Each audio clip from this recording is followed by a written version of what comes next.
Hello and welcome back to another update where I cover the latest developments throughout the front line in the Russo-Ukrainian war. In this one we have several changes in favor of the Russians in the southern and eastern section of the front line, mainly centered around Kurakhove in the south.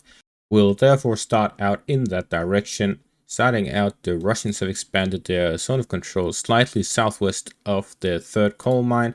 Here we see that the Russians have managed to expand in the direction of this small industrial area southwest of the coal mine and towards Bohoyavlinka. The Ukrainians are active with drones flying around this area, what remains of the 72nd Mechanized Brigade. The main force of the 72nd Mechanized Brigade, which was mainly infantry and the ones commanding armored vehicles, were the ones active around Vuhledar, while the drone operators are further behind in a much safer position. Therefore, there will be likely less to no casualties among those. Therefore, they are still heavily operating in the area, which limits Russian offensive capabilities. And that is exactly why this advance is very small, because the Ukrainians managed to hit the Russian armored vehicles with their drones, as we see with this geolocated footage here.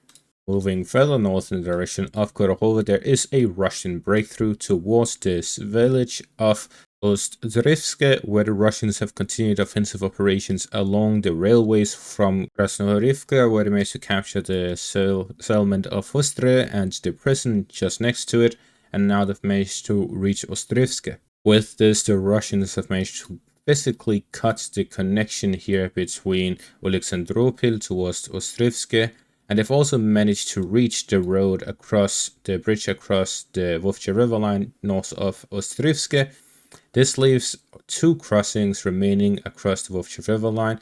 There is this bridge here located north of Kurakhove. We see that there is a land area, so it's not really a bridge across.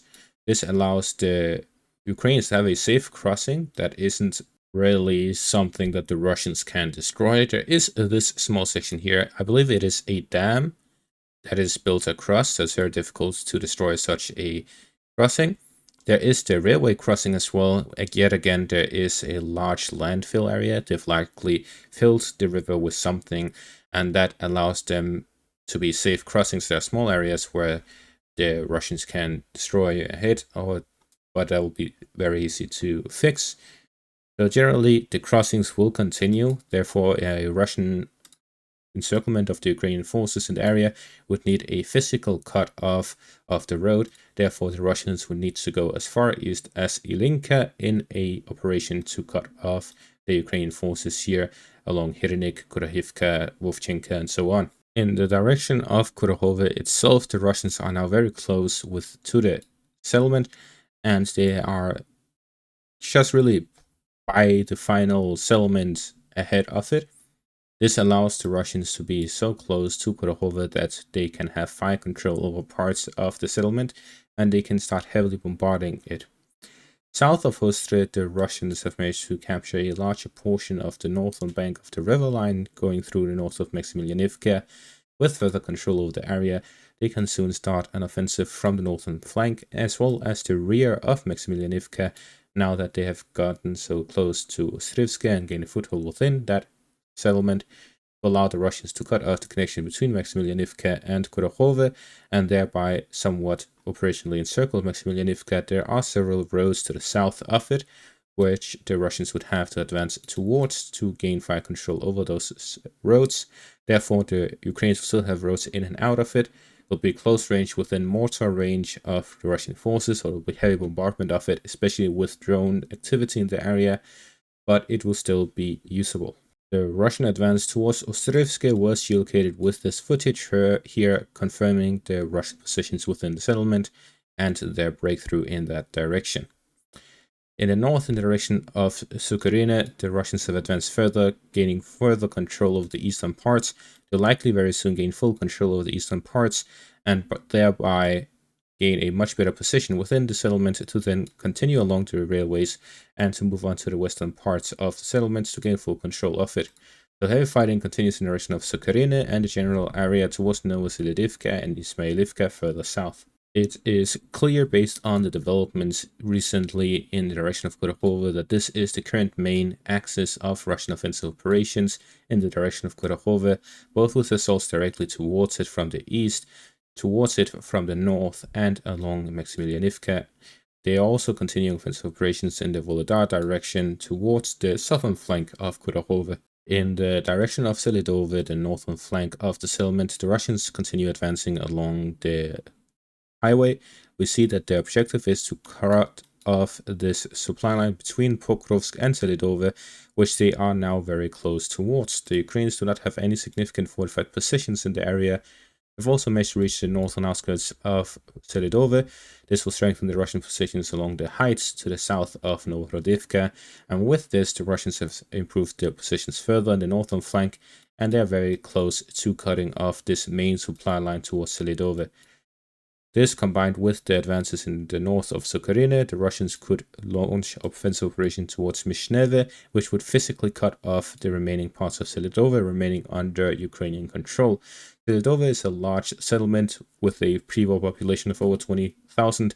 It is considered a city in Ukraine, and the Ukrainians have 3 brigades currently operating in Selidove and in the near vicinity, the majority of which are infantry groups, which heavily rely on armored personnel carriers, infantry fighting vehicles, drones, and infantry. Therefore, there's a large number of soldiers within Selidove, and surrounding Selidove would be much more costly than the surrender of Vuhledar, and that is very difficult for Ukraine because this area is not as well fortified as Vuhledar is, but they have a lot more infantry at play in this direction, which means that their losses could be much higher if the Russians manage to encircle them. Therefore, the close proximity of Russian forces to the main supply line and the secondary supply line as well is a very critical position for the Ukrainians to be in. Further north, the Russians have also advanced slightly here within Lysivka, where they've expanded their foothold that they've gained within the eastern parts of the settlement to also be at the northern part of the river line. They've connected it with the southern part, and now the Russians have strengthened their positions within the eastern parts of Lysivka. The objective is to gain full control over the fortified positions south of Sokhiyar, northeast of Lysivka, gain a foothold within Lysivka and move through it, and gain full control over the fortified positions here to the south of Pokrovsk as the Russians continued developing the offensive operations in this final line of defense ahead of Pokrovsk. The Russians have already gained control over the majority of the eastern parts, here divided by Novorodivka just across the middle. The eastern parts, the majority is now under Russian control. There's a few fortified positions under Ukrainian control.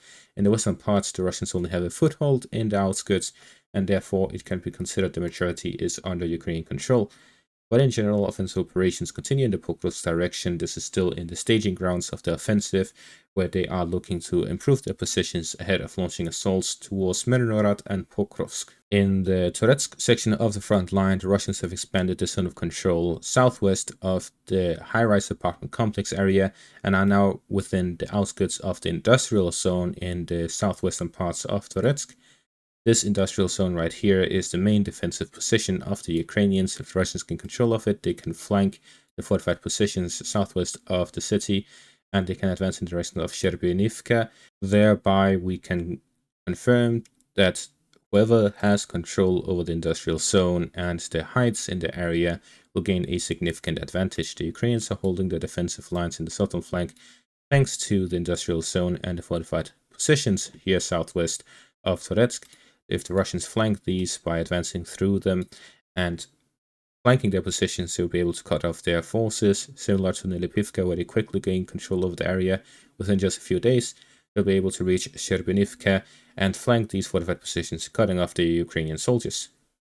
So we see that the situation continues to deteriorate for the Ukrainian soldiers, whether it is within the urban areas or in the open fields in the southern and eastern section of the front line. In the direction of Siversk, the Russians have advanced here within Vuhledar, and it has been confirmed that it is not the entirety of the settlement that has become under Russian control. Instead, it is only this eastern part, just in the eastern outskirts of Vuhledar. The Russians have gained a foothold within the settlement and gained control over the fortified positions in the area, but do not control the entirety of the settlement. This is after confirmation was received from Zodiac Maps and additional sources that this is only what they control so far, as I expected in my previous update. We see here in the direction of Vovchansk there are some pictures coming out following the Ukrainian recapture of the aggregate plant. We have these 3 images. The first one shows the apartment complex area in the central parts of the northern parts of the settlement. We see that the apartment complex area is in ruins. Some buildings are completely destroyed, while others are still standing with massive holes in them. The second picture is just southwest of this, southwest of the aggregate plant as well, where we see massive destruction over the buildings in that area as well.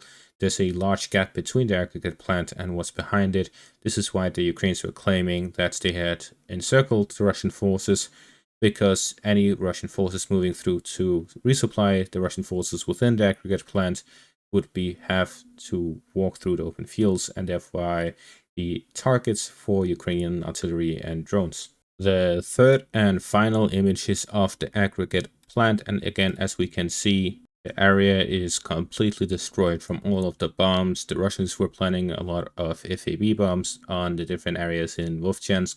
The Ukrainians were heavily launching artillery and FPV drones on Russian positions, so pretty much everywhere within Vovchansk is completely destroyed, as heavy fighting has taken place within the settlement for the past 5 months.